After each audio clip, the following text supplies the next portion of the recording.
अब भारत क्या पूरी दुनिया में लगता है कि इलेक्शन का ही समा रहता है। अभी जो बाइडेन की सरकार को आए 6 महीने भी नहीं हुए और लगता है कि इलेक्शन की बातें वहाँ पर इस तरह हो रही हैं जैसे कल इलेक्शन होगा। तो ये है सिचुएशन भारत की, अमेरिका की, पूरी दुनिया की। हर चीज़ लगता है इलेक्शन के गिर्द घूमती है, इंटरनल पॉलिसियाँ भी, एक्सटर्नल पॉलिसियाँ भी। इसी विषय पे आज के ब्रेन बस में ताहिर गोरा और डॉक्टर रणवीर शारदा जी के साथ जुड़े हुए हैं चंडीगढ़ से गोल्डी हंस जी, जो बहुत ही जाने पहचाने पत्रकार हैं, और उसके साथ साथ मध्य प्रदेश से बीजेपी के spokesperson doctor Gulrez Shaikh ji. हम इन दोनों का स्वागत करते हैं। Welcome both of you. Thank you. Doctor साहब, आपकी परमिशन से मैं पहला सवाल गोल्डी जी से करता हूं। हमारा ये सवाल कम है बल्कि डिस्कशन ज़्यादा है। गोल्डी जी, मैंने अभी अभी पीछे में कहा कि लगता है कि दुनिया में हर चीज़ ही इलेक्शन के गिर्द घूमती है।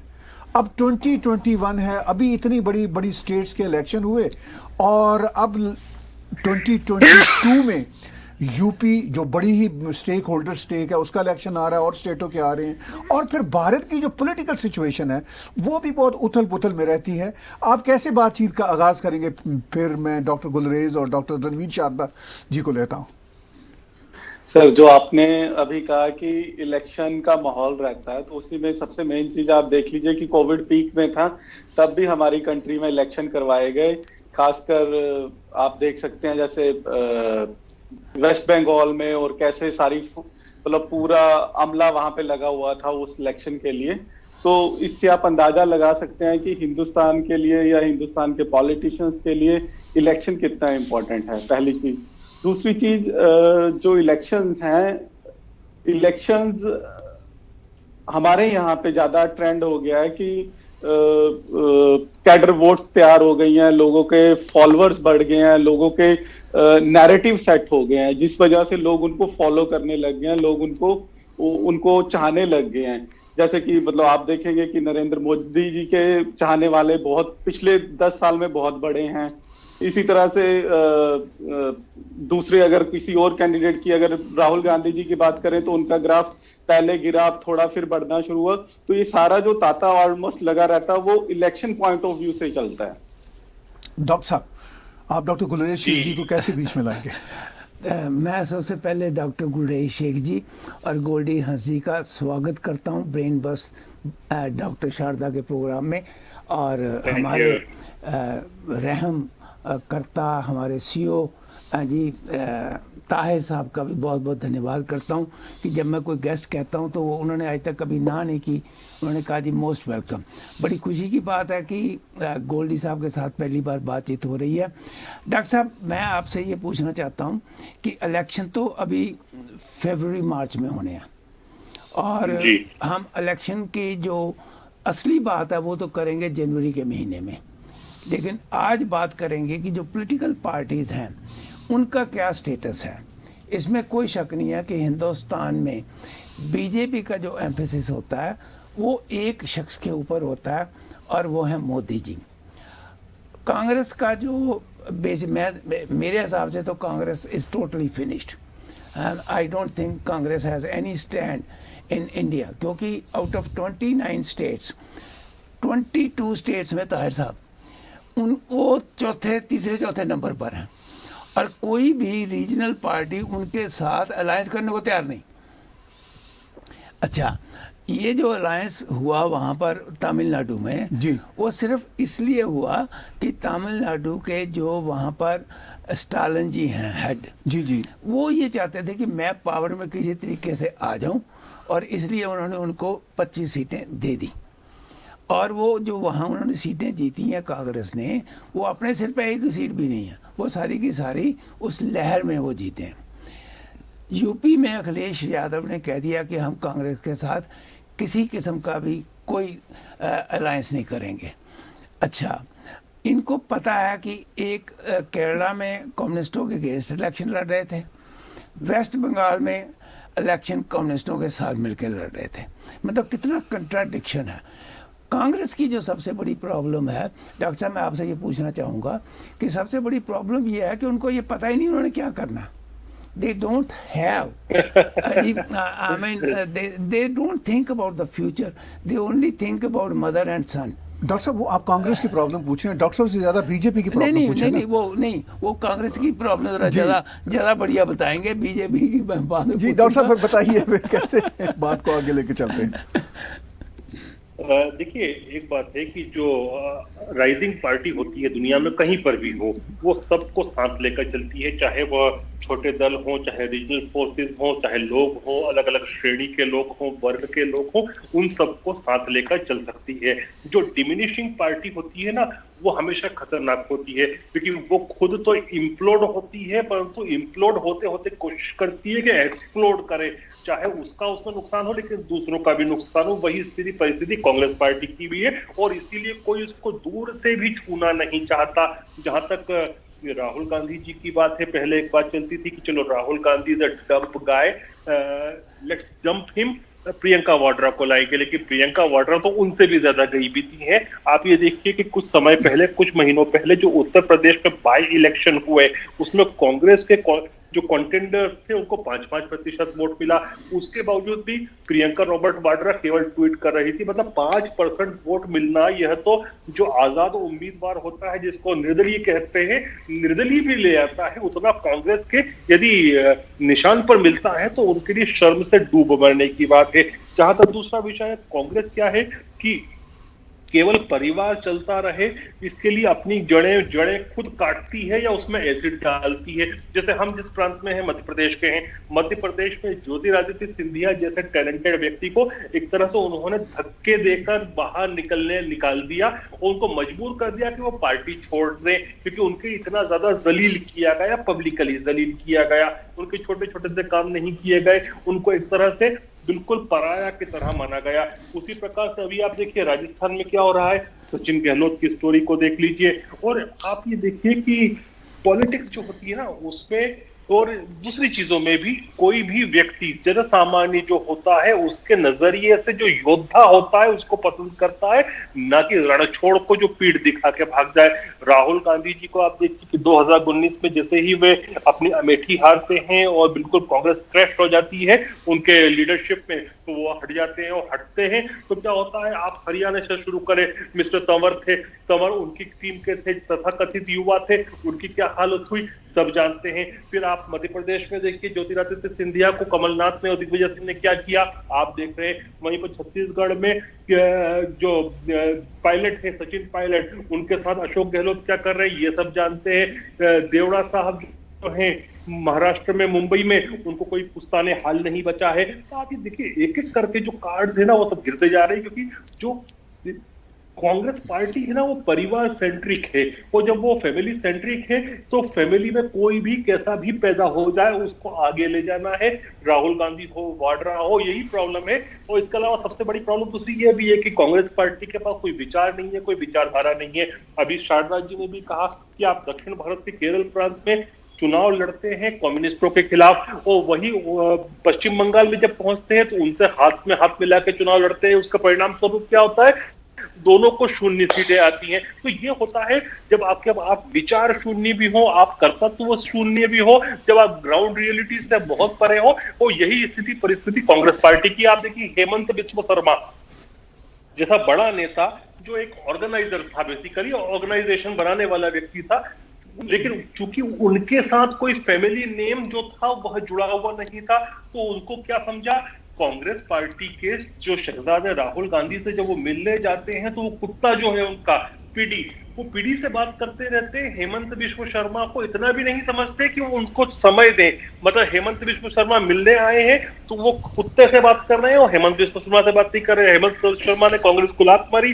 बीजेपी में आए, परिणाम स्वरूप उनके ऑर्गेनाइजेशन कैपेसिटी की वजह से पूरा के पूरा नॉर्थ ईस्ट जो था वहां पर कांग्रेस आउट हो गई और पूरा नॉर्थ ईस्ट बीजेपी के कलर में हो गया। आज वही हेमंत बिस्व शर्मा जो है, आपने तो कांग्रेस के बारे में ये कहना ही कहना है, मैं मानता हूँ। गोल्डी जी जो बातें डॉक्टर साहब कर रहे हैं आप कैसे देखते हैं? शारदा जी कुछ ऐड कर दीजिए। नहीं, इसके साथ मैं ये भी आपको गोल्डी जी चाहूंगा कि जहां आप कांग्रेस के बारे में बात करेंगे वहां जो रीजनल पार्टीज ऊपर उठ रही हैं, जैसे यूपी में अभी रिसेंटली जो पंचायत के इलेक्शंस हुए हैं उसमें बीजेपी को काफ़ी चोट लगी है। तो आप इस सारी परिस्थिति को कैसे देखते हैं? सर पहले तो जैसे डॉक्टर साहब बात कर रहे थे, बट ओवैसा डॉक्टर साहब बीजेपी से हैं तो वो उनके बारे में ही बात करेंगे, और जो भी उनकी मतलब पॉलिटिकल पार्टी उनकी प्रतिद्वंदी है, डेफिनेटली मैं भी होऊंगा इनकी जगह तो मैं भी यही करूंगा।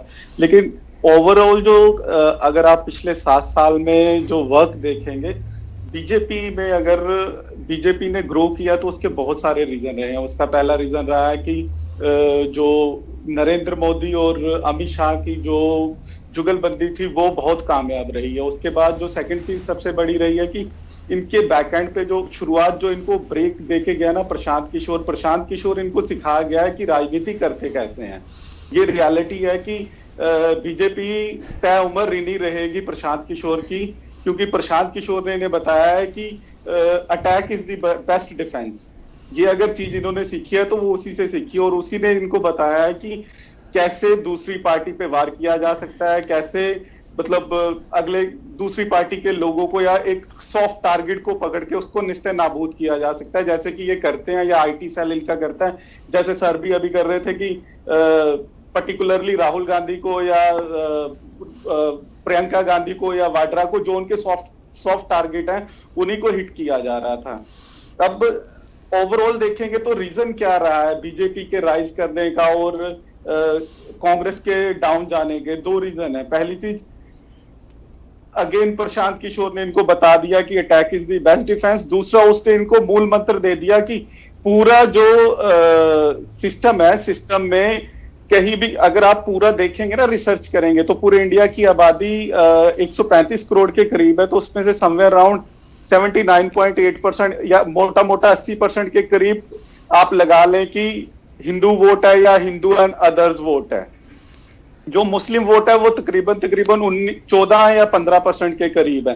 अब प्रशांत किशोर एनालिस्ट था, उसने इनको डेटाबेस समझाया कि देखिए हम इतनी तादाद में होने के बावजूद बीजेपी या आरएसएस या वीएचपी राज क्यों नहीं कर पा रही है। उन्होंने इनको ये चीज समझाई, इनको ये चीज समझ आई, इन्होंने भगवा को यूटिलाइज करना शुरू किया, और जो ये अभी तक बहुत अच्छे ढंग से यूटिलाइज कर भी रहे हैं। जो ये भगवा की यूटिलाइजेशन शुरू हुई, हिंदुत्व की यूटिलाइजेशन हुई, वो कहीं ना कहीं राइज करगी बीजेपी को, या हम कहें कि वो जो जुगलबंदी है मोदी जी की और अमित शाह जी की, उसको राइज कर गई। और उन दोनों का जो बेनिफिट हुआ अल्टीमेटली पूरी बीजेपी, आरएसएस और वीएचपी सबको हुआ। लेकिन इसमें एक कमी रह गई, इसमें एक कमी ये रह गई कि अब जो नरेंद्र मोदी का जो ओरा है या उनका जो एक कद है, वो कहीं ना कहीं पार्टी से बड़ा हो गया है।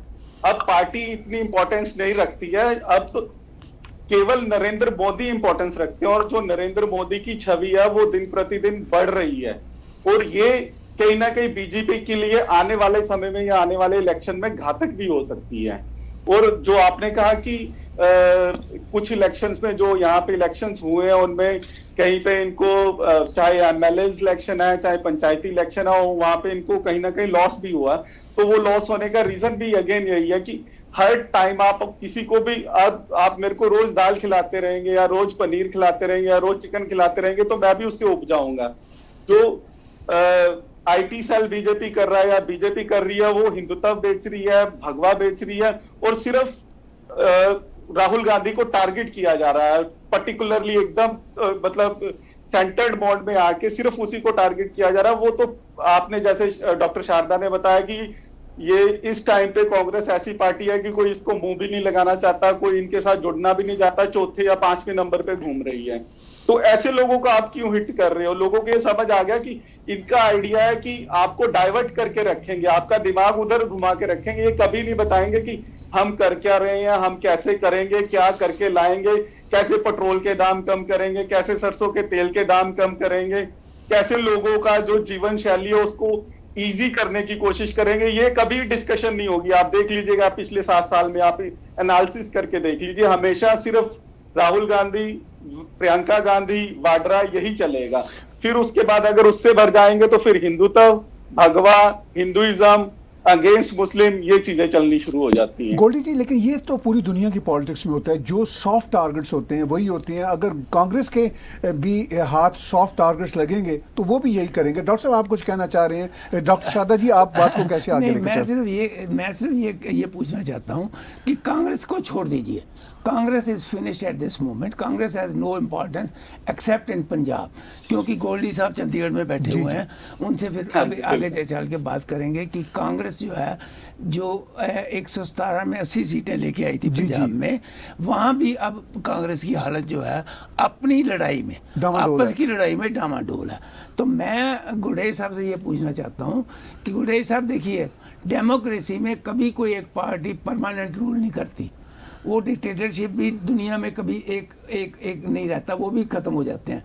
उनको भी कभी ना कभी मार दिया जाता है, उनको भी गद्दी से नीचे उतार दिया जाता है। तो ये समझना, आप हो सकता है कि अगला इलेक्शन 2024 में हाँ जी जीत जाए, लेकिन ये समझना कि BJP is there forever, हाँ, ये मैं समझता हूँ बहुत बड़ी गलतफहमी होगी बीजेपी की भी और बीजेपी के जो थिंकर्स हैं उनकी भी। Democracy means to have a very good opposition. Democracy prevail ही नहीं कर सकती अगर गुड अपोजिशन ना हो। तो हिंदुस्तान में अपोजिशन ने अपने आप को आप ख़त्म किया है। आहिस्ता आहिस्ता मैं आपसे ये पूछना चाहता हूँ कि जो रीजनल पार्टीज़ हैं, वो जो अब ऊपर उठ के आगे आ रही हैं, उनके बारे में आपका क्या ख्याल है? क्या आने वाले टाइम के ऊपर जी वो थोड़ा सा धक्का बीजेपी को लगा सकती हैं या नहीं? That's all I want to know. देखिए सर, मुझे नहीं लगता कि रीजनल पार्टीज जो हैं वो कोई बहुत बड़ी फोर्स हैं आउटसाइड देयर ओन टेरिटरी, क्योंकि और यही रीजनल पार्टीज 2014 में भी थी, उनमें से बहुत सौ ने बहुत अच्छा प्रदर्शन किया था। मैं आपको उदाहरण दे सकता हूं, चाहे नवीन पटनायक हो, चाहे उस समय AIADMK दक्षिण भारत में हो, चाहे फिर चंद्रबाबू नायडू की पार्टी हो या फिर तेलंगाना की पार्टी हो। तो रीजनल प्लेयर्स जो है अपनी टेरिटरी में तो बहुत अच्छा खेलते हैं, लेकिन पैन इंडिया उनके फुटप्रिंट नहीं होते। अब आप ये बताइए मुझे कि ये सारे के सारे अगर दल मिल भी जाते हैं, जो तथाकथित थर्ड फ्रंट की बात चलती है, तो क्या ममता बनर्जी एक वोट भी दिलाने में सक्षम है तमिलनाडु में? या फिर स्टालिन क्या एक वोट भी डलवा सकते हैं जम्मू कश्मीर में? या फिर जो मुफ्ती मोहम्मद सईद की बेटी महबूबा मुफ्ती क्या पुडुचेरी में एक किसी से भी वोट डलवा सकती है? नहीं डलवा सकती। इसलिए इनकी जो टेरिटरी जो होती है बहुत लिमिटेड है। रीजनल फोर्स के हिसाब से बात करें तो definitely rising force Bharatiya Janata party है और डिमिनिशिंग फोर्स जो है कांग्रेस पार्टी है। तो नेशनल फुटप्रिंट्स तो कांग्रेस और बीजेपी के अथवा अभी तक वो किसी के नहीं है। कम्युनिस्ट के किसी जमाने में हुआ करते थे, वामपंथियों के और समाजवादियों के, वो अभी अब नहीं बचे हैं। तो मुझे नहीं लगता कि बहुत ज्यादा इफेक्ट ला सकते हैं। अब आगे क्या परिस्थिति बनेगी, क्योंकि राजनीति में चीजें रोज बदलती रहती हैं, दुनिया में लॉ ऑफ फिजिक्स भी चलता है, वो भी रोज परिवर्तन करता रहता है। लेकिन हमारा जो कर्तव्य होता है, जब हमको इस देश की जनता ने सत्ता दी है, तो जो बातें हम करते रहे, जो हम विचार रखते रहे, उनका इम्प्लीमेंटेशन करें। कल जो होगा वह देश की जनता को निर्णय करना, ये काम हमारा नहीं है। लेकिन अभी जो हमारे गोल्डी साहब कह रहे थे, उनकी एक बात से मैं इत्तेफाक नहीं रखता, और जो बात है कि प्रशांत किशोर ने भारतीय जनता पार्टी को कोई फॉर्मूला दे दिया। आप देखिए कि 2017 में प्रशांत किशोर ने कांग्रेस पार्टी का काम किया था उत्तर प्रदेश में, और उन्होंने ही SP और कांग्रेस को साथ लाए थे। यूपी के दो लड़के अखिलेश यादव और राहुल गांधी हो गए थे, लेकिन बुरी तरह से फ्लॉप शो रहा, और इतना बुरा शो रहा कि जो कभी इनका खराब नहीं था समाजवादी पार्टी का, उतनी बुरी गत हुई उनकी। तो अच्छा माल कोई भी जो बेचने वाला होता है ना, मार्केटिंग वाला, वो बेच सकता है, लेकिन सड़ा दला माल नहीं बिकता। और आप ये देखिए, अभी मैं पॉलिटिकल दलादली से ऊपर उठ के बात करता हूँ। प्रशांत किशोर ने जब भी हाथ रखा है, दौड़ते हुए घोड़े पे हाथ रखा है, चाहे फिर वो भारतीय जनता पार्टी हो, या फिर वह तृणमूल कांग्रेस हो, या फिर दक्षिण भारत का स्टालिन हो, या शिवसेना हो जो भारतीय जनता पार्टी के गठबंधन में थी। तो प्रशांत किशोर ने एक ही बार लंगड़े घोड़े पर दांव लगाया था राहुल गांधी के रूप में, और वहां वो धराशायी हुए थे। कांग्रेस में भी उनकी देखिए उनकी सक्सेस कब हुई थी, जब कैप्टन अमरिंदर सिंह के नाम पर चुनाव लड़ा गया था और उनके एडवाइजर थे। क्योंकि मैं मानता हूं कि चाहे विपक्ष के नेता हैं, हमसे अलग हैं, कैप्टन अमरिंदर सिंह, लेकिन वो लोकप्रिय नेता है, वो वोट लाने वाले नेता है। लेकिन ऐसी स्थिति राहुल गांधी की नहीं है, दूसरों की नहीं है, तो प्रशांत किशोर की बात से मैं सहमत बिल्कुल नहीं। डॉक्टर साहब, एक तो हम राहुल गांधी को भूल जाएं, फॉरगेट अबाउट राहुल मैं गांधी। एक सेकंडली, डॉक्टर साहब मैं हाँ जी, सेकंडली एक इंटरवेन करना प्रशांत चाहूंगा। ने यूपी में कोई नहीं रोल प्ले किया था। जी गोल्डी जी। गोल्डी जी, सर जो ये बात कर रहे हैं ना कांग्रेस की पंजाब में, कि वहां पे भी प्रशांत किशोर ने जो दाव खेला था वो सबसे बड़े घोड़े पे खेला था, गलत कह रहे हैं। सबसे बड़ा घोड़ा जो वहां पे था उस टाइम पे आप थी। प्रशांत किशोर ने जो उसका ऑरा क्रिएट किया या जो चीजें की वो अलग थी, लेकिन सबसे मेन चीज वहां पे रही थी जो कैप्टन अमरिंदर सिंह जी ने गुटखा साहब पकड़ के जो कसम खाई थी ना, वो कसम इंपॉर्टेंट रही थी, वहां पे सबसे मेन चीज रही थी। उसके बाद जो मैनिफेस्टो में चीजें दी गई थी, मैनिफेस्टो में चीजें जो दी गई थी वो ना तो प्रशांत किशोर ने दी थी, ना ही पार्टी ने दी थी, वो कुछ और लोगों ने दी थी। आप समझ लीजिए कि मतलब कुछ और टीम और काम कर रही थी, उसने दी थी वो उस कारण से। नहीं तो जितना, और तीसरी बड़ी गलती रही थी कि जो केजरीवाल खालिस्तानियों के घर पे एक रात बिता गया था, ये फैक्टर्स रहे थे। नहीं तो जो सबसे बड़ा प्लेयर उस टाइम पे था वो पंजाब में आम आदमी पार्टी थी, और निकाल के बाद में जो चीजें उन्होंने करवाई हैं प्रशांत किशोर ने, वो उसी का फायदा उनको बाद में हुआ। पर उसने जो 7 नुक्ते वहां पे इशू किए थे, 7 नुक्ते, या कैप्टन के मतलब पंजाब दा कैप्टन, उन्होंने एक कैंपेन चलाई थी, ऐसी चीजें थी जो उन्होंने क्रिएट की हैं। ऐसी बात, वो सेकंड नंबर पे खेल रहे थे, जो कांग्रेस पार्टी थी पंजाब में सेकंड थी, लेकिन फर्स्ट पे लाया वो। ऐसे ही मतलब आप डिनाई करें, लेकिन प्रशांत किशोर की बहुत देन है, इसको आप डिनाई नहीं कर सकते। बीजेपी को बहुत सिखा के गया वो। जी डॉक्टर साहब, आप कुछ कहना भी चाह रहे हैं, मैं बात शामिल भी करता हूं। अभी पीछे गोल्डी जी ने कहा कि हिंदुत्व का भी एक फैक्टर है, बहुत बड़ा फैक्टर है बीजेपी की कामयाबी में। मेरे नज़दीक मैं ये जानना चाहता हूं आपसे कि आफ्टर ऑल हिंदुत्व में क्या खराबी है? दुनिया भर की जो सियासी पार्टियां होती हैं अपनी मेजॉरिटी के जो हैं आइडियोलॉजी को लेकर चलती हैं, और हिंदुत्व को क्यों नेगेटिव बना दिया गया? एक तो ये बात एंटी मुस्लिम बीजेपी के बारे में जो इंप्रेशन है, मुझे तो नज़र नहीं आता। डॉक्टर साहब, आप कैसे इसको जस्टिफाई करेंगे या इसको ठीक करेंगे? देखिए, बीजेपी को एंटी मुस्लिम और कुछ ब्रांडिंग देने से काफी लंबे समय तक विशेषकर कांग्रेस पार्टी और क्षेत्रीय दलों को लाभ मिलता रहा, और उसी वोट को वो अभी भी यूज कर रहे हैं। देखिए, जब पोलराइजेशन होता है तो कहीं ना कहीं उनको भी फायदा मिलता है, किस दोनों तरफ मिलता है। लेकिन इन लोगों का ये है कि 18-20% के मार्के से ऊपर पे ये वोट की गिनती शुरू करते हैं, ये सोचकर कि मुस्लिम तो हमारे पास आ ही गया, विशेषकर कांग्रेस पार्टी। लेकिन मुस्लिम ने भी ये किया है कि जहां जहां उसको विकल्प मिलता है कांग्रेस का, अब उस विकल्प को चयन करने लगा है, और इसकी वजह से कांग्रेस की जो जागीर थी मुसलमान को समझती थी, वह खत्म हो गई है स्थिति। यह आपको पैन नेशनली दिखेगी। जहां तक अभी हमारे भाई ने, गोल्डी जी ने बात की थी कि पंजाब के विषय में कि आम आदमी पार्टी सबसे बड़ा घोड़ा था, ये बात सच है कि सबसे बड़ा घोड़ा था। लेकिन एक बात उन्होंने सही कही कि जो वो रात रुके थे केजरीवाल जी वहां पर खालिस्तानियों के घर पे, उसने बहुत बड़ा नुकसान किया। दूसरा एक बात और मान के चले, बड़े प्रैक्टिकल शब्दों में बात कर रहा हूं मैं, वो कोशिश कर रहे थे कि पंजाब के चीफ मिनिस्टर की तरह अपने आप को स्थापित कर ले, मनीष सिसोदिया के हाथ में दिल्ली दे दें। अब पंजाब में आप गैर सिख, गैर केशधारी के बिना आप चीफ मिनिस्टरशिप नहीं जीत सकते। वो भी एक बड़ा इशू था, वो भी एक बड़ा फ्लॉ था। मुझे लगता है कि प्रशांत किशोर इसीलिए उनके पास नहीं गए, क्योंकि समझ रहे थे वो कि पंजाब की जो डेमोग्राफी है उसमें ये व्यक्ति केजरीवाल नहीं चल पाएगा, वहां केशधारी सिख ही चाहिए, और उसका फायदा स्वाभाविक रूप से कांग्रेस पार्टी को मिला था। डॉक्टर साहब, एक तो हम कांग्रेस को भूल जाएं, let's forget about Rahul Gandhi, let's forget about Congress. We have, एक हमारा निष्कर्ष निकल गया है कि कांग्रेस जो है वो तो नहीं है अब किसी भी जगह पर। तो let's not talk about Congress and Rahul again and again. Let's talk, आपने बात की कि जो रीजनल पार्टीज हैं, हाँ जी, उनकी जो रिहाइश है वो अपने ही एरिया में।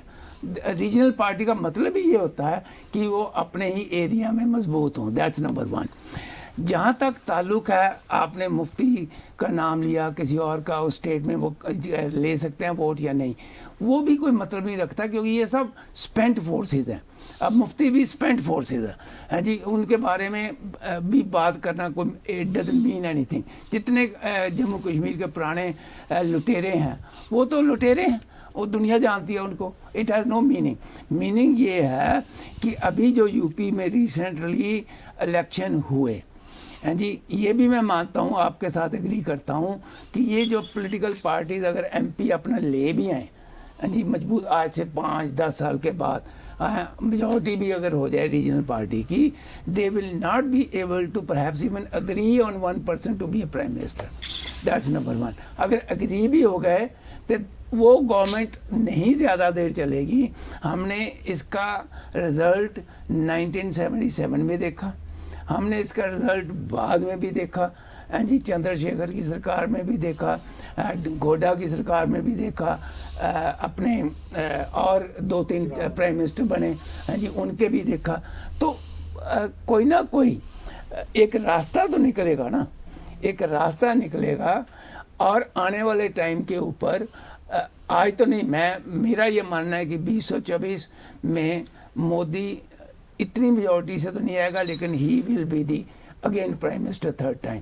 लेकिन डेमोक्रेसी में लगातार वो इतने साल रहना और लगातार अपना काम करते रहना वो मुश्किल हो जाती है। That's number 1।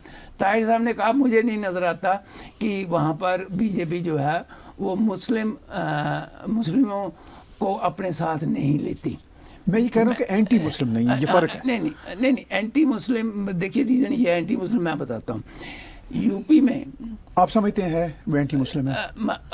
उनके ये माइंड में है कि देखिए यूपी में एक भी एमएलए को सीट नहीं उन्होंने दी जी, बंगाल में एक एमएलए को सीट नहीं वो दी। एक और मसला, वो सियासी मसला, लेकिन नहीं सियासी मसला, एंटी होना एक बहुत स्ट्रॉन्ग वर्ड है डॉक्टर साहब। सियासी मसला उसी के साथ जुड़ा होता है ना। अगर आप डॉक्टर साहब से पूछते हैं ये बात, क्योंकि खुद वो मुस्लिम है। नहीं वो मुस्लिम तो ऐसे तो बीजेपी में 4-5 और भी हैं जिनको 4-5 नहीं है, मैं को 50 को जानता हूँ डॉक्टर साहब। वो ये कई बार कुछ लोग अपने आप को भी किसी पार्टी में आगे लाने के लिए डॉक्टर साहब से सीधा जाते हैं। डॉक्टर साहब ये बड़ा बहुत स्ट्रॉन्ग बात कर रहे हैं, कह रहे हैं एंटी मुस्लिम। मैं ये कह रहा हूँ एंटी मुस्लिम नहीं है, मुस्लिम्स के साथ को पॉलिटिकली बहुत ज्यादा अभी ना पार्टनरशिप हो, ये एक अलग बात है। एंटी होना एक बहुत स्ट्रॉन्ग वर्ड है, कैसे देखते हैं आप? देखिए, मैं पुराने समय से लेकर अभी तत्काल के इलेक्शन तक की बात करूंगा, क्रक्स आपको समझ में आ जाएगा। दीनदयाल उपाध्याय जी ने कालीकट का जो अधिवेशन हुआ था उसमें कहा था कि मुसलमान हमारे खून का खून है और हमारे मांस का मांस है। ये बड़ी स्पष्ट रूप से कहा था उन्होंने ये भी कहा था, जब वो समय जो था वो इजराइल और फिलिस्तीन का वाकया खूब ज्यादा चल रहा था, तो उन्होंने कहा था कि हमारे कुछ लोग जो हैं वो इजराइल को केवल इसलिए समर्थन नहीं करें क्योंकि अपोजिट तरफ अरब है, और अरब को इसलिए समर्थन नहीं करें क्योंकि हमारे लोग यहाँ पर मुस्लिम बहुत सारे हैं, हमको ये देखना है कि हमारे देश का हित किसमें है। तो ये 2 बातें दीनदयाल उपाध्याय जी से मैं लेके चल रहा हूँ। दूसरी बात, अब आज के परिप्रेक्ष्य में आइए। देखिए, चुनाव में टिकट देना विजिबिलिटी फैक्टर पर डिपेंड करता है, ये बात सच है। उत्तर प्रदेश में नहीं दिया, लेकिन पश्चिम बंगाल में 8 को दिया था, और 8 में से 4 तो थे लगभग, वो दूसरे नंबर पर आए थे, और अभी आसाम में 13 को दिया था। हालांकि जीते भले ही नहीं, लेकिन ज्यादातर जो थे वो सेकंड पोजीशन पे थे, अच्छा कॉन्टेस्ट करे। तो जब भी और जहां भी कैंडिडेट ऐसा मिलता है जो कॉम्पीट कर सके, टक्कर दे सके, उसको क्यों नहीं, देखिए विजिबिलिटी यदि है तो हम क्यों नहीं टिकट देंगे। और हमने टिकट दिया है, हम केरल में टिकट देते हैं, हम जम्मू कश्मीर में देते हैं, हम बंगाल में दे रहे हैं, हम असम में दे रहे हैं, जहां पर समाज के लोग निर्णायक पोजीशन में हैं, और उनमें से एक स्वाभाविक लीडर उठता है जो हमको लगता है कि हमारे टिकट के ऊपर जीत सकता है, तो हम उसको सिंबल देते हैं और आगे लाने की कोशिश करते हैं। गोल्डी जी, आप कैसे देखेंगे इन सारी बातों को? सर, जो आपने मुस्लिम शब्द की इस्तेमाल किया इसमें जी, आप अगर पीछे जाके देखेंगे तो 2 एपिसोड बहुत फेमस हुए थे। पहला एपिसोड जब एक मुस्लिम वफद या कम्युनिटी डेलीगेशन एक प्रधानमंत्री जी को मिलने गया, तो उन्होंने उनको टोपी पहनाने की कोशिश की, तो उन्होंने टोपी नहीं पहनी थी, हाथ में ले ली थी। तो वो उसके बाद बहुत मीडिया ट्रायल चला, डिस्कशंस हुई कि आरएसएस या वीएचपी इनके पीछे है, बीजेपी इसलिए ये इस ढंग से कर रहे हैं, या हमारे प्रधानमंत्री जी हैं नरेंद्र मोदी जी, ये हार्डकोर हिंदू हैं तो ये वो टोपी नहीं पहनना चाहते, वो मुस्लिम जो एक साइन है उसको वो अपने ऊपर इंप्लीमेंट नहीं करना चाहते। लेकिन वही नरेंद्र मोदी जी जब दुबई जाते हैं तो शेख के पांव को हाथ लगाते हैं।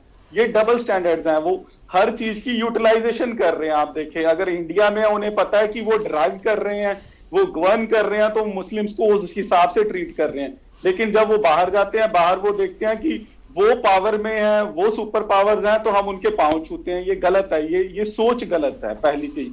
दूसरी चीज, मुस्लिम देखिए, मुस्लिम तकरीबन मैंने बताया कि 15% के करीब हिंदुस्तान में है। चाहे कांग्रेस है, चाहे बीजेपी है, चाहे XYZ कोई भी पार्टी है, मुस्लिम किसी की जागीर नहीं है, ना हिंदू किसी की जागीर है। जो काम अच्छा करेगा उसको वोट मिलेगी, जो काम अच्छा नहीं करेगा उसको वोट नहीं मिलनी चाहिए। ये जो मतलब पूरे हिंदुस्तान का एजेंडा ये होना चाहिए, जो नहीं है। दूसरी चीज, अगर कोई जगह पे कैंडिडेट साउंड है, स्ट्रॉन्ग है, चाहे वो मुस्लिम है, चाहे वो हिंदू है, चाहे सिख है, उसको वोट मिलनी चाहिए। चाहे वो बीजेपी है, चाहे वो कांग्रेस है, चाहे वो अलायंस है, या थर्ड फ्रंट है, फोर्थ फ्रंट है, कोई भी है। मतलब वैसे तो राजनीति का असूल है कि जितनी भी वोटिंग होती है या जितनी भी पोलिंग होती है वो सारी जातिवाद या कास्टिज्म या रिलीजन बेस्ड होती है। लेकिन अगर हम इन चीजों से ऊपर आएंगे, अगर बीजेपी या कांग्रेस इन चीजों से ऊपर आएगी, तो शायद जो डॉक्टर साहब बार बार कहते हैं, डॉक्टर शारदा, की डेमोक्रेसी का मतलब अभी तक हिंदुस्तान के लोगों को पता नहीं है, तो फिर लोगों को पता चलेगा एक्चुअल डेमोक्रेसी क्या है, असली लोकतंत्र क्या है। लोकतंत्र तभी लोगों का चुना हुआ, लोगों के लिए, लोगों के बीच में ना। तो अगर लोगों का ही नहीं लोगों के बीच में होगा तो फिर वो लोकतंत्र कहां से हुआ। फिर आप डॉक्टर साहब ने, जैसे गुलरेज जी ने कहा कि हम आइडेंटिफाई करते हैं, आपने कहा कि हमने 8 सीट्स वहां दी, 15 सीट वहां दी। आप देखिए, आप ये छोटी छोटी कैलकुलेशंस आप बता रहे हैं, हमें गिनती करा रहे हैं, क्योंकि आप बहुत जगह पे फेलियर रहे हैं जहां पे आप मुस्लिम्स को सीट्स नहीं दे सकते हैं। अगर उन लोगों को सीट दे पाते तो शायद ये कैलकुलेशंस भी बड़ी होती और आप 1 या 2 फिगर्स की गिनती करवाते, आप n नंबर ऑफ फिगर्स गिनती करवाते। तो मेरा मानना है कि हमारे लिए ज्यादा इंपॉर्टेंट है कि हम हिंदू और मुस्लिम ना करें, रादर हम देश की बात करें, देश के लोगों की बात करें और उनके फायदे की बात करें, वो ज्यादा बेटर है। और बीजेपी को, जो इस टाइम रूलिंग पार्टी है, उसको करना भी ये चाहिए कि वो जो कोविड है, कोविड के दौरान देखिए पेट्रोल 100 रुपए लीटर चला जाता है, कोविड के दौरान सरसों का तेल 200 रुपए 250 रुपए लीटर चला जाता है। ऑलरेडी लोगों के पास फाइनेंस नहीं, ऑलरेडी लोगों के काम नहीं चल रहे, ऑलरेडी लोगों की दुकानें, उनके धंधे बंद है, और उसके बावजूद जो मतलब 70-80 रुपए लीटर सरसों का तेल था वो 200 रुपए लीटर हो गया। आप सोचिए कितने टाइम्स बढ़ गया, लोगों के ऊपर बर्डन कितना बढ़ गया, पेट्रोल कितना बढ़ गया, डीजल कितना बढ़ गया। ये ज्यादा इंपॉर्टेंट चीजें हैं जो बैठी हुई सरकार को वहां पे सोचनी चाहिए।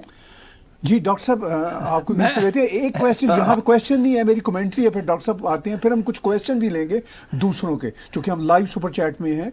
आपने कहा कि उतनी सीटें नहीं दे रहे, लेकिन मैं ये समझता हूँ कि शायद मुसलमानों का भी रिलेशनशिप, मुसलमानों की तरफ से भी भारत में बीजेपी के साथ उतना डेवलप अभी नहीं हुआ, चूँकि 65 साल तो वो पॉलिटिक्स ऑफ अपीजमेंट और कम्युनल पॉलिटिक्स में बेचारे फंसे रहे।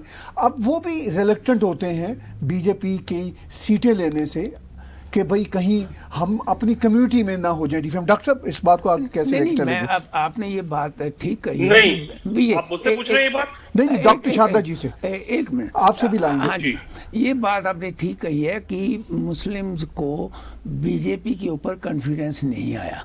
लेकिन मैं आपको ये बता दूं, जब अटल बिहारी वाजपेयी प्राइम मिनिस्टर थे, उस वक्त से मुस्लिम्स को डेफिनेटली जो है वो बीजेपी की तरफ झुकाव होना शुरू हो गया था। और उसके बाद कांग्रेस जब आई, उन्होंने 10 साल राज किया, उन्होंने फिर दोबारा वही अपीजमेंट का काम शुरू कर दिया, जिससे वो कम्युनिटी फिर दूर हो गई। और उसके बाद जब मोदी साहब 14 में आए तो वो बात भी ठीक है, जिस चीज़ से आप इलेक्शन जीत सकते हो, why not to work on that. अगर आप हिंदू मेजॉरिटी में इलेक्शन जीत सकते हो, what is wrong in that, आप जीतो इलेक्शन। जी, लेकिन क्वेश्चन ये है कि हिंदुस्तान में 135 करोड़ जो है वो इंडियन है, उसमें से 80 करोड़ हिंदू है अब आप देख लीजिए 55 करोड़ दूसरे आदमी हैं, तो वो भी हिंदुस्तानी हैं। तो सबको हिंदुस्तानी अगर हम समझ कर चलें, गोल्डी साहब ने बहुत बढ़िया बात की कि देश की बात करें, देश को साथ लेके चलें। और मैं ये समझता हूँ कि जहाँ पर इस वक्त ऑरा है, हाँ जी, मोदी साहब का, कोई ज़माने में नेहरू का ऑरा होता था, कोई ज़माने में हाँ जी इंदिरा गांधी का ऑरा होता था। हाँ, यही बीजेपी है जिन्होंने पार्लियामेंट में इंदिरा गांधी को 1981 के बाद अटल बिहारी वाजपेयी ने कहा था ये तो गॉड है, ये तो गॉडेस हैं। तो इस किस्म के वो हालात ऐसे पैदा हो जाते हैं कि उन हालातों में कोई ना कोई पॉलिटिकल पार्टी जो हैं वो नीचे जाती हैं, कोई ऊपर आती हैं। मैं तो कांग्रेस का नाम इसलिए नहीं लेता कि कांग्रेस अब रही नहीं। जी चलिए डॉक्टर साहब, वो तो तय हो गया ना। नहीं होता है ये फिर हमारे जो है ना पत्रकार, ये फिर कांग्रेस को बीच में गोल्डी साहब बीजेपी और आप कुछ कांग्रेस कह को दीजिए। बीच में जाते हैं। सर, डॉक्टर साहब ने जैसे कहा ना कि अभी मुस्लिम्स और जो बीजेपी है या मुस्लिम्स और जो नरेंद्र मोदी एंड टीम है वो अभी अपनी जो एक अंडरस्टैंडिंग नहीं बना पाए। सर आप देखेंगे इनके बहुत सारे लीडर्स की लड़कियों की शादी मुस्लिम से और मुस्लिम्स के लड़के या लड़कियों की शादी हिंदुओं के मुस्लिम लीडर से हुई है। तब इनकी अंडरस्टैंडिंग कैसे बन सकती है? इनके बहुत सारे बिजनेसेस हैं जो ये आपस में इकट्ठे कर रहे हैं। इवन स्लाटर हाउसेस जो है मुस्लिम्स चला रहे हैं, जो इनकी पार्टी के लोगों के हैं, बैकएंड पे वो चला रहे हैं। वो कैसे चल रहे हैं? तब इनकी अंडरस्टैंडिंग कैसे बन जाती है? जब सीट देनी होती है तब अंडरस्टैंडिंग नहीं बनती है। ये तो फिर मतलब आप उनके साथ कॉम्प्लेक्स है ना, इंफीरियरिटी कॉम्प्लेक्स है कि हम आपको एंटरटेन नहीं करेंगे, और आउट ऑफ द वे जाके आप पर्टिकुलर कुछ लोगों के साथ सब कुछ कर रहे हैं, शादी भी कर रहे हैं, ब्याह भी कर रहे हैं, धंधा भी कर रहे हैं, सब कुछ कर रहे हैं। डॉक्टर साहब, डॉक्टर जी, गोल्डी जी की बात जो है ना, that shows we are not communal, we are for everybody, we are with everybody. तो हमको फर्क नहीं पड़ता इन चीजों से। लेकिन एक बात सच है कि अभी हमारा कैडर जो है उसमें मुस्लिम कंपैरेटिवली कम है, और एक स्पष्ट बात होती है कि जितना आटा होता है उतनी ही रोटियां पकती हैं। तो जितना आटा ज्यादा होगा तो रोटियां भी ज्यादा पकेंगी। इसको आप टिकट से मिक्स कर सकते हैं और टिकट को देखते हुए समझ सकते हैं। अभी शारदा जी कह रहे थे कि हमको कांग्रेस की बात नहीं करना चाहिए, लेकिन कांग्रेस की बात इसलिए करनी पड़ेगी क्योंकि लगभग 150 से ज्यादा, लगभग 250 सीटें ऐसी हैं जहां 1 to 1 जो कंपटीशन होता है, कॉन्टेस्ट होता है, that is between BJP and Congress party. अब आप देखिए कि गुजरात में किसके बीच में है, it is between Congress and BJP.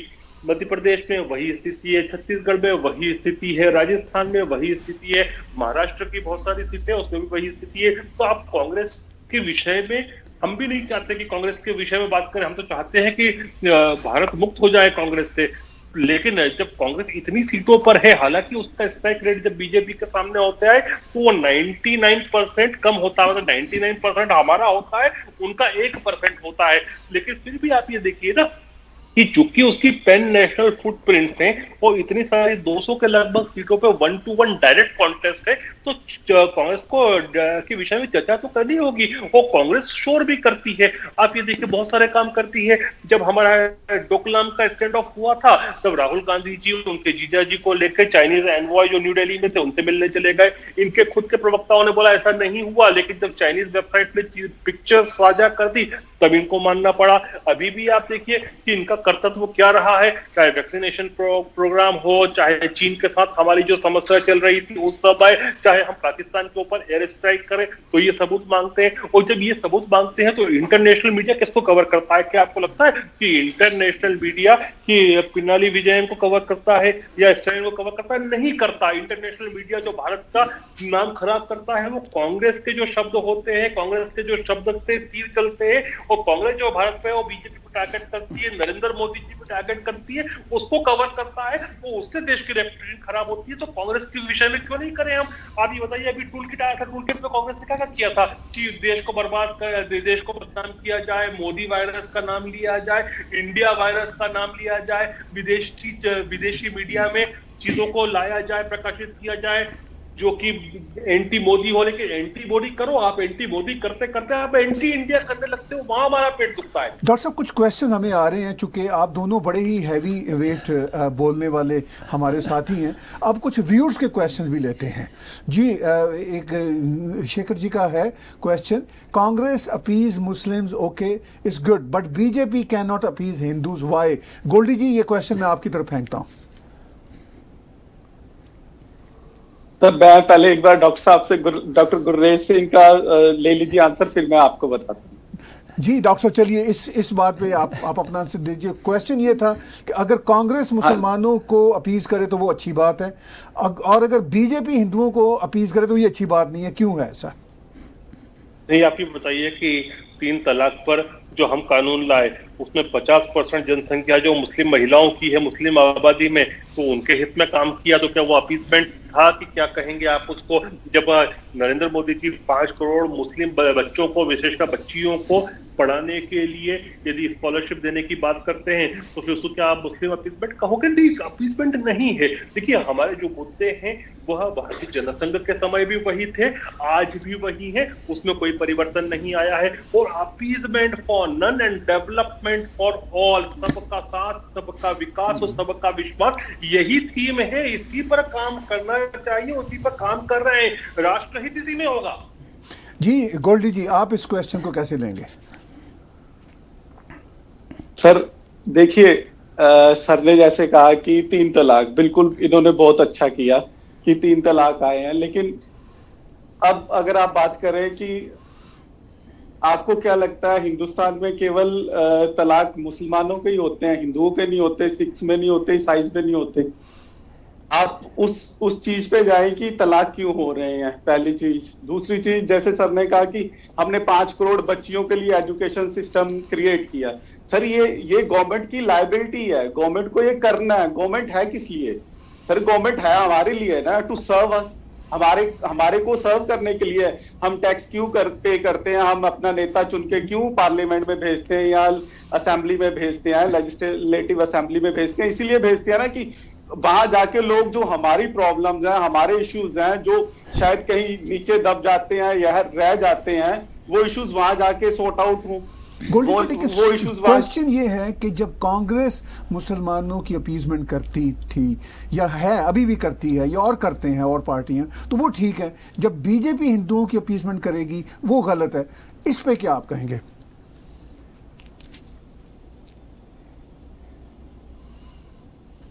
आप एक बार दोबारा बोलेंगे? जी क्वेश्चन, मेरा क्वेश्चन नहीं है, व्यूअर का क्वेश्चन है। व्यूअर का क्वेश्चन है, वो ये कहते हैं कि जब कांग्रेस मुस्लिम अपीजमेंट करते हैं तो वो उसको ठीक समझा जाता है, लेकिन जब बीजेपी हिंदुओं की अपीजमेंट की बात करते हैं वो ठीक नहीं समझा जाता। ये एक व्यूअर का क्वेश्चन है। हाँ बिल्कुल। अब देखिए, नो डाउट, अगर आप कांग्रेस का बैकग्राउंड देखेंगे ना, कांग्रेस ने इतना टाइम राज किया ना, उसके पीछे 3 रीजन थे सर। एक हिंदूज, दूसरा मुस्लिम्स, और तीसरा जो शेड्यूल कास्ट और माइनॉरिटीज थी। ये मेजर रीजन रहे हैं कि कांग्रेस ने राज किया। और नो डाउट कांग्रेस ने, आप देखेंगे कांग्रेस गवर्नमेंट में मुस्लिम, आपने देखा होगा कि मंत्री भी रहे हैं मुस्लिम, अच्छी पोजीशंस पे पॉलिटिशियंस रहे हैं। फिर उन्होंने फैसिलिटेट भी किया है मुस्लिम्स को, नो डाउट बहुत सारी जगहों पे उन्होंने मुस्लिम्स को इवन माइनॉरिटी बिल ला के भी उन्होंने उनको ही फैसिलिटेट किया है। तो ये इसमें कोई दो राय नहीं है कि अगर बीजेपी भी हिंदुओं को फैसिलिटेट करती है तो वो गलत नहीं है। हर कोई, देखिए सलमान खान ने ना नेपोटिज्म के बाद एक बड़ी अच्छी बात कही थी। उन्होंने कहा था कि अगर सपोज कर लीजिए शक्ति कपूर अपनी बेटी को आगे लाता है तो वो गलत थोड़े ना कर रहा है। अब वो पड़ोसी के बेटे को लाके थोड़े ना उसको कहेगा कि बेटा तू हीरो बन जा या हीरोइन बन जा, मेरी बेटी रहने दे। तो अगर कोई अपने लोगों को फैसिलिटेट करता है तो वो गलत नहीं है। चाहे अगर मतलब बीजेपी हिंदुओं को फैसिलिटेट कर रही है, गलत नहीं है, लेकिन दूसरों का शोषण नहीं होना चाहिए या दूसरों को आप साइडलाइन मत कीजिए। आप सबको एंटरटेन कीजिए, ठीक है, वो अपने लोगों को थोड़ा ज्यादा एंटरटेन कर दीजिए और दूसरे लोगों को कम एंटरटेन कीजिए, लेकिन एंटरटेन जरूर कीजिए। अगर पिछले लोगों ने चोरी चकारी की या गलत काम किए तो जरूरी थोड़ी हम भी वही गलत काम करें। हम अगर बांटना चाहते हैं तो पैरेलली सबको इक्वली बांटें। जी। मतलब सपोज अगर 10 रुपए है तो सबको 2.5 रुपए 4 लोगों को दे दे, जरूरी थोड़ी है एक बंदे को 5 मैं रुपए भी दे एक दें मिनट। जी, और डॉक्टर बाकी साहब, 3 एक लोगों क्वेश्चन- को बाकी 5 मैं रुपए भी एक बांटे। मिनट। अगला क्वेश्चन डॉक्टर साहब भी पढ़ेंगे, क्वेश्चन भी लेते हैं, डॉक्टर साहब के ओपिनियन भी लेते हैं, डॉक्टर शारदा जी के। तो जो क्वेश्चन अगला हमारे पास आ रहा है वो ये है, अजय जी डॉक्टर साहब पढ़िए। Sir, whatever happens, every person in India exercises its votes without fear. I think every party thought has a right to campaign. Don't you think India is the vibrant democracy? देखिए, India is a democracy. आप कहें vibrant democracy नहीं, क्योंकि India में आज भी casteism, आज भी जी रीजनलिज्म, आज भी लैंग्वेज, आज भी वहाँ का जो लोकल है उसको आगे लाया जाता है। जब हम वाइब्रेंट डेमोक्रेसी की बात करते हैं तो उसमें ये सब चीज़ें नहीं होती। उसमें ना तो रीजनलिज्म होता है और ना ही जी कास्टिज्म होता है। हिंदुस्तान में कोई भी पार्टी नहीं टिकट देती जहाँ तक मैं समझता हूँ 90% टिकटें उस मतलब टेरिटरी के पॉपुलेशन के हिसाब से देती हैं, which is not a vibrant democracy. So democracy yes, लेकिन vibrant democracy no. Vibrant democracy उस दिन होगी जिस दिन हम जहाँ शेड्यूल्ड कास्ट का ज़्यादा वोट है वहाँ पर हम किसी राजपूत को खड़ा करें, जहाँ पर राजपूत का वोट है वहाँ पर हम किसी शेड्यूल्ड कास्ट को खड़ा करें। हैं, ये वाइब्रेंट डेमोक्रेसी होती है। जी डॉक्टर साहब, वो जो आप वाइब्रेंट डेमोक्रेसी की मिसाल दे रहे हैं वो शायद ऐसी है जो अब कनाडा में बन चुकी हुई है, आइडेंटिटी पॉलिटिक्स। मैं इससे भी एग्री नहीं करता। डॉक्टर गुलरेज शेख जी, पहले आप हाथ उठा रहे थे, आप क्या बातचीत करेंगे? देखिए, जहाँ तक वाइब्रेंट डेमोक्रेसी की बात कर रहे हैं, मैं ये मानता हूँ कि दुनिया में कोई भी डेमोक्रेसी जो है वो 100% जिसको कह सकते हैं कि अब मार्क्स पाले वैसी नहीं है।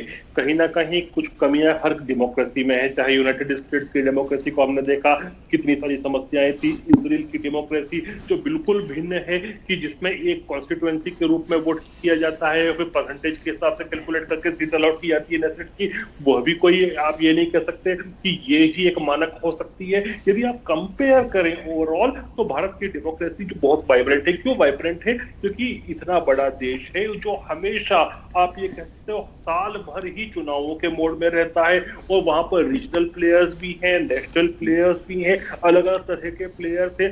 इवन हमारे यहाँ पर तो आप ये देखिए ना कि बहुत सी डेमोक्रेसी में नहीं हो पाता, लेकिन इंडिपेंडेंट भी जीत जाते हैं। तो आप ये देखिए कि वाइब्रेंट की बात करें तो डेफिनेटली 100% तो कोई भी डेमोक्रेसी को नहीं कह सकते, लेकिन हाँ, कंपेयर करेंगे तो दुनिया की जो अच्छी डेमोक्रेसी है उनके कंपैरिजन में भारत की जो डेमोक्रेसी है, लोकतंत्र है, डेफिनेटली वाइब्रेंट है, ये मेरा मानना है।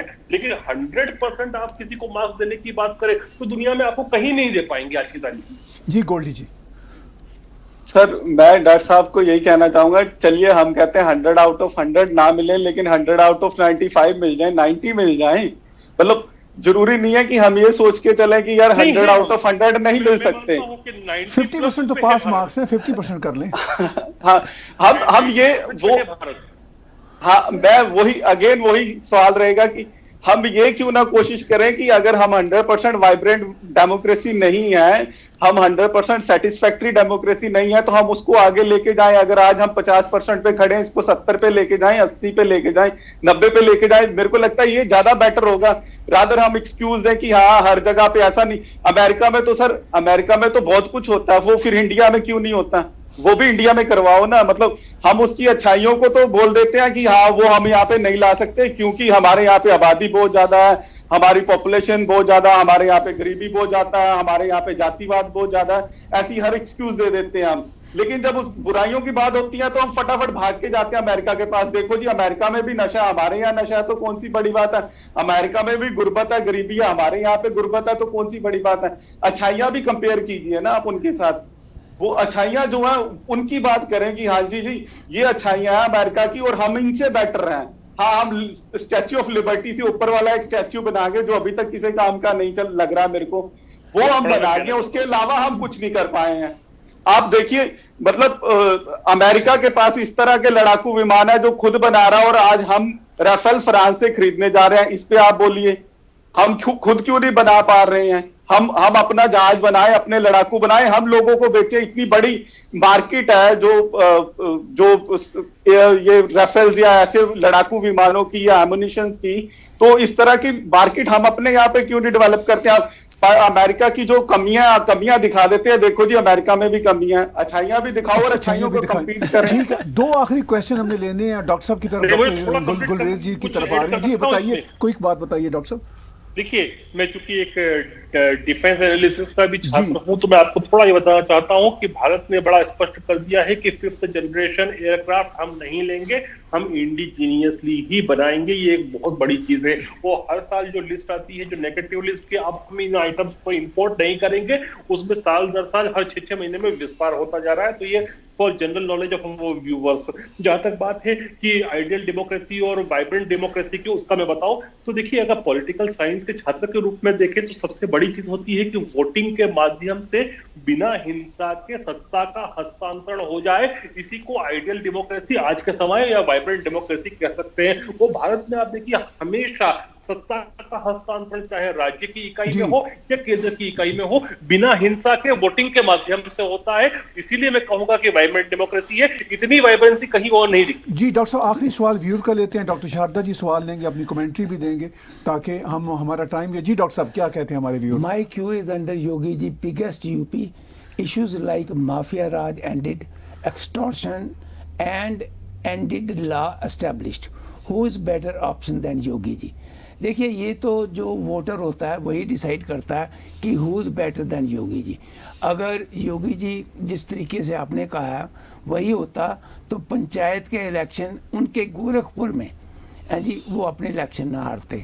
बनारस में जहाँ पर मोदी जी की कॉन्स्टिट्यूंसी है वहाँ पर भी वो इलेक्शन ना हारते। यूपी के बहुत डिफरेंट एरियाज़ में वो इलेक्शन हारे। देखिए, जो चीफ मिनिस्टर होता है उसकी अचीवमेंटें जो हैं वो लोगों ने डिसाइड करनी है। अब अगले साल फरवरी मार्च में जी इलेक्शन होना है, वो डिसाइड करेंगे, लोग डिसाइड करेंगे हु इज़ बेटर। आप और मैं अपने व्यूज़ दे सकते हैं, आप भी हो सकते हैं थोड़े से पार्शल हों, हो सकता है मैं ना उतना पार्शल हूँ, लेकिन लोग जो हैं जिन्होंने वोट देनी है वो ये देखेंगे कि योगी जी ने जो काम किया है वो कितना ठीक किया है या कितना ठीक नहीं किया, ये आने वाला टाइम बताएगा। लेकिन जो रिसेंट इलेक्शंस हुए हैं उसमें definitely BJP and Yogi ji को सेटबैक पहुंची है, there is no doubt about it. जी आखिरी क्वेश्चन आया हमारे पास, फिर सब बातों को हम कंक्लूड करवाएंगे डॉक्टर गुलरेज शेख जी से और गोल्डी जी से। आखिरी क्वेश्चन अजय शारदा जी का है। Question for doctor Shaikh Gulrez ji, road map for BJP to win Punjab assembly election. जी डॉक्टर गुलरेज शेख जी, कैसे वाइंड अप करेंगे आज की बातचीत को? देखिए, उसके ऊपर हमारा संगठन जो काम कर रहा है कि मंडल स्तर के ऊपर विस्तार करना। मैं अभी ये नहीं बोल रहा हूँ कि पन्ना प्रमुख बहुत बड़ी चीज होती है जो बहुत लेवल पे पहुंचने के बाद होती है। और बहुत फ्रेंकली बात कर रहा हूं मैं, बिना किसी लाग लपेटे के, कि जब तक हमने अकाली दल के साथ एक गठबंधन बना रखा था, कहीं ना कहीं उसकी वजह से हमारा विस्तार नहीं हो पा रहा था। अकाली दल एक बड़े भाई की तरह ट्रीट करता था पंजाब में और छोटे भाई को आगे नहीं बढ़ने दे रहा था। लेकिन अब विस्तार जरूर हो रहा है और मत प्रतिशत में, मैं अभी सीटों में नहीं गिर रहा, लेकिन मत प्रतिशत में पिछले बार के कंपैरिजन में बीजेपी के वोट में आपको विस्तार मिलेगा। और अभी हम मंडलों पर ध्यान दे रहे हैं कि मंडलों में विस्तार किस प्रकार से हो, उसके बाद वार्ड और पन्ना प्रमुख की इकाई होती है जी, वार्ड बूथ और पन्ना। जी अपना गोल्डी जी, इसी क्वेश्चन को लेके आप कैसे कंक्लूड करेंगे आज की बातचीत को? सर, जो डॉक्टर साहब कह रहे हैं कि ये राइज करेंगे पंजाब में, तो ये बिल्कुल गलत। अगर गवर्नमेंट किसानों के मान भी जाती है ना, सुलह भी हो जाती है, उनकी अंडरस्टैंडिंग भी हो जाती है, उसके बावजूद भी मैं आपको श्योर कर सकता हूं कि जितना वो फेडअप है, यहाँ के लोग या किसान लोग जितने फेडअप हैं, वो कभी बीजेपी को वोट नहीं करेंगे। ये 2022 में तो ये चीज निकाल दीजिए कि बीजेपी को पंजाब वोट करेगा, पंजाब वोट अपनी नहीं कास्ट करेगा, ये क्लियर है। आप देख लीजिए कि जो इंटरनल जो लोग हैं आपके बीजेपी के एमएलए हैं, उन्होंने अब बोलना शुरू कर दिया, मीडिया में आके स्ट्रेट अवे अगेंस्ट बोलना शुरू कर दिया कि हमारा जो सुप्रीमो है, जो हमारी आला कमान है, वो हमारी बात नहीं सुन रही है, वो इसका डिसीजन जल्दी से जल्दी नहीं ले रही है और इसको जल्दी से जल्दी सॉर्ट आउट नहीं कर रही है। अगर आपके कम से कम 2 और 3 एमएलए ने तो अगेंस्ट बोलना शुरू कर दिया और 3-4 एमएलए ने उनके अगेंस्ट बोलना शुरू कर दिया, तो रोजाना यहाँ पे अगर आप पंजाब की खबरें देखेंगे तो रोजाना पे ये झगड़ा हो रहा है पंजाब में। और जितना लिंगर ऑन होगा ये प्रोटेस्ट, उतना ही बीजेपी के लिए हार्मफुल है। और आप दबे शब्दों में यहाँ तो लीडर ये कहते हैं कि यार हमने तो फंदा ले लिया है। रियलिटी बता रहा हूं, ये हालात हैं यहाँ पे बीजेपी के लीडर्स के। और बीजेपी को जो अभी यहाँ पे हमारे यहाँ पे म्युनिसिपल इलेक्शन हुए हैं, उसके लिए कैंडिडेट नहीं मिल रहा था। पकड़ पकड़ के कैंडिडेट लाए हैं, पकड़ पकड़ के रिक्वेस्ट करके कि तू लड़ ले, कोई बात नहीं लड़ ले। ये हालात थे। आप कह रहे हो 2022 में आप इलेक्शन, आप अपना वोट बैंक क्रिएट करेंगे, वोट बैंक बढ़ाएंगे, गलत है। हाँ, अकाली दल ने आपका शोषण किया है, लेकिन अकाली दल ने भी यहाँ पे पंजाब में आपको बहुत स्कोप दिया है, बहुत खींच के आगे लेके आया है। डॉक्टर साहब कैसे आज के शो के कंक्लूड करें? बस मैं यही कहूँगा, सबसे पहले तो मैं डॉक्टर गुलेश जी और गोल्डी जी का बहुत बहुत धन्यवाद करना चाहता हूँ कि आप लोग आए, आपने अपने अपने विचार दिए। जब हम पैनल बैठते हैं ना, तो panel doesn't mean that we all have to agree. Panel का मतलब होता है कि अपने अपने व्यूज़ जो हैं वो आप जो हमारे दर्शक हैं उनके सामने पेश करें। हर एक ने अपने अपने व्यूज़ देने हैं, तो वी रिस्पेक्ट जी अपने शेख साहब आपके भी व्यूज़, वी रिस्पेक्ट गोल्डी जी के भी व्यूज़। ऑफ कोर्स सीईओ साहब जो हैं वो तो दुनिया में इस वक्त one of the top personality माने जाते हैं। डॉक्टर साहब ये आपके व्यू हैं, मेरे नहीं है। नहीं, मैं अपने व्यूज़ दे रहा हूँ, आपने मेरे व्यूज़ पूछे हैं। हाँ जी, लेकिन इनके व्यूज़ के साथ भी ज़रूरी नहीं है कि मैं 100% एग्री करूँ। होना नहीं चाहिए। हाँ, इसलिए ये जो हमारा यहाँ पर एक प्लेटफॉर्म है वो हमारे दर्शकों के लिए है। हम नए नए गेस्ट लाते हैं, उनके विचार उनके सामने पेश करते हैं। आप दोनों ने अपने विचार बहुत बढ़िया ढंग से पेश किए, आपका मैं बहुत शुक्रगुजार हूँ।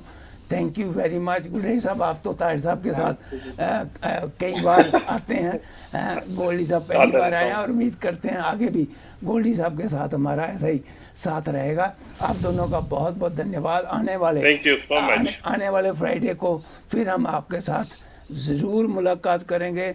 और ताहिर साहब जिस ढंग से इस प्रोग्राम को चलाते हैं जी, उससे मेरी सिरदर्दी जो है वो 90% कम हो चुकी हुई है। तो ताहिर साहब आपका भी बहुत बहुत धन्यवाद। Thank you very much. और हर फ्राइडे की तरह लाइव चैट जो है वो हम नेक्स्ट फ्राइडे को फिर इसी तरह करेंगे।